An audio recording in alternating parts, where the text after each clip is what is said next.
Hello students, আমার YouTube channel math এক্সপার্টে সবাইকে স্বাগতম। আজ করব ক্লাস 9-এর সেকেন্ড চ্যাপ্টার বহুপদ রাশিমালার এক্সারসাইজ 2.1-এর অঙ্কগুলি। কোশ্চেন নম্বর 1, নিম্নলিখিত রাশিগুলির কোনটি একচল বিশিষ্ট বহুপদ রাশিমালা এবং কোনটি নয়? তোমার উত্তরের সপক্ষে যুক্তি দাও। প্রথমে জানতে হবে চলরাশি কী। এ থেকে জেড পর্যন্ত এই যে আলফাবেটগুলো রয়েছে এগুলোকে চলরাশি বলে। আর এই চলরাশির মধ্যে যে ঘাতগুলো থাকে, ঘাতগুলো যদি সমগ্র সংখ্যায় থাকে তখন সেগুলোকে বহুপদ রাশিমালা বলা হয়। কোশ্চেন নম্বর 1-এর প্রথম কোশ্চেনটা হলো 4x² - 3x + 7। এখানে একটা জিনিস লক্ষ্য করো, আলফাবেট শুধুমাত্র এক্স রয়েছে। যদি একই ধরনের আলফাবেট থাকে তখন সেগুলোকে বলা হবে একচল বিশিষ্ট রাশিমালা। আবার বলছি, যেহেতু এখানে শুধুমাত্র এক্স রয়েছে, ওয়াই জেড কিছু নাই, যেহেতু এক ধরনের আলফাবেট থাকলে সেই রাশিমালাটাকে বলা হবে একচল বিশিষ্ট রাশিমালা। আর পাওয়ারটা যদি সমগ্র সংখ্যায় থাকে, অর্থাৎ মাইনাস বা ভগ্নাংশ না আসে, তখন সেই রাশিমালাটাকে বহুপদ রাশিমালা বলা যাবে। আর যেহেতু এখানে শুধুমাত্র এক্স রয়েছে, তার মানে একচল রয়েছে, এটার নাম কী হবে? একচল বিশিষ্ট বহুপদ রাশিমালা। কোয়েশ্চেন নম্বর 1-এর 2, y² + √2। আবার লক্ষ্য করে এখানে শুধুমাত্র একটি আলফাবেটে রয়েছে, কি? ওয়াই। একটি আলফাবেট থাকলে কি বলেছি? এটা হবে একচল। কোয়েশ্চেন নম্বর 1-এর 2 নম্বর কোয়েশ্চনটা কি? y² + √2। এখানে লক্ষ্য করো আলফাবেট কয়টা রয়েছে? একটাই রয়েছে, শুধুমাত্র ওয়াই। আর একটা আলফাবেট থাকলে কি বলেছি? সেটা হবে একচল। আর পাওয়ারটা দেখতে হবে কি সমগ্র সংখ্যা রয়েছে কি না। যেহেতু পাওয়ারটা 2, সুতরাং এটা সমগ্র সংখ্যা রয়েছে। সমগ্র সংখ্যা মানে কি? আমরা আগে পড়েছি যে 0 থেকে শুরু করে ধনাত্মক দিকে সব সংখ্যাগুলোকে সমগ্র সংখ্যা বলে। 2 যেহেতু ধনাত্মক সংখ্যা, সুতরাং এটা বহুপদ রাশিমালা হবে। অর্থাৎ এটা কি হবে? এটা একচল বিশিষ্ট বহুপদ রাশিমালা। Question number 3, 3√t + t√2। আমি প্রথমে বলেছি যদি এক ধরনের আলফাবেট হয় সেটা হবে একচল, দুই ধরনের আলফাবেট হলে সেটা হবে দ্বিচল। এখানে যেহেতু এক ধরনের রয়েছে শুধুমাত্র টি, সুতরাং এটা একচল, কিন্তু এটা রাশিমালা হবে না। কারণ কি?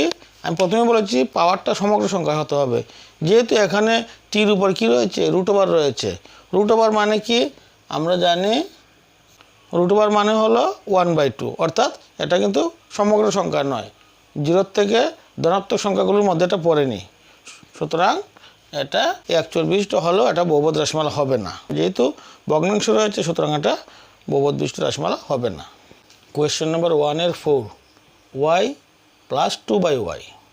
এখানে লক্ষ্য করো চলরাশি রয়েছে একটি, অর্থাৎ এটা একচল বিশিষ্ট, কিন্তু এটা আবার বহুপদ রাশিমালা হবে না। কেননা এখানে যে ওয়াইটা রয়েছে, ওয়াইটাকে যদি আমরা উপরে তুলি তখন তার পাওয়ারটা মাইনাস হয়ে যাবে।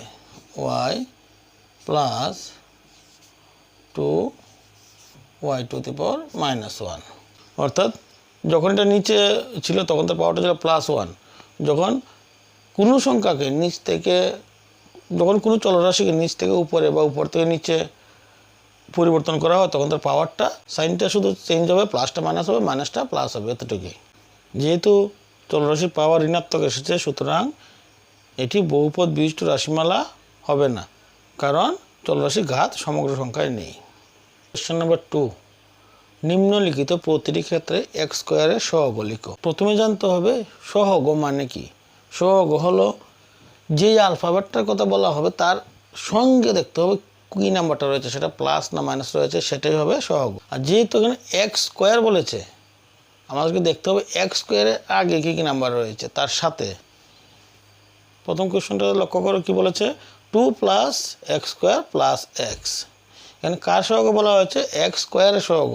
তার মানে আমার x² এর সহগ দেখতে হবে, x এর সহগ দেখলে হবে না। x² এর সহগ কত? এখানে তো কোনো সংখ্যা নেই, সংখ্যা নেই মানে 1 রয়েছে। তার মানে এখানে লিখব কি? x² এর সহগ কত হবে? 1। যেহেতু x² এর আগে কোনো সংখ্যা নেই, তার মানে 1 রয়েছে, অর্থাৎ x² এর সহগ কত হবে? 1। Question number 2, minus x square plus x cube. বারে বারে বলছি, যা সহগ বের করার কথা বলা হবে তার আগেটা দেখতে হবে, অন্যগুলো দেখতে হবে না। তার মানে এক্স স্কোয়ারের সহগ, এক্স স্কোয়ারের আগে কত রয়েছে? মাইনাস রয়েছে, তার মানে একটা 1 তো আছে, তার মানে সহগটা কত হবে? -1। এক্স স্কোয়ার এর সহগ -1, প্লাস দিতে হয় না কিন্তু মাইনাস দিতে হয়। আর কোনো সংখ্যা না থাকলে আমরা জানি সেখানে কত রয়েছে? 1 রয়েছে। Question number 3, π/2 x square plus x. যেহেতু এক্স স্কোয়ারের সহগ বলছে, তার মানে এক্স স্কোয়ার আগে কত রয়েছে? যা থাকবে সেটাই হবে সহগ। তার মানে এক্স স্কোয়ারের সহগ কত হবে? π/2।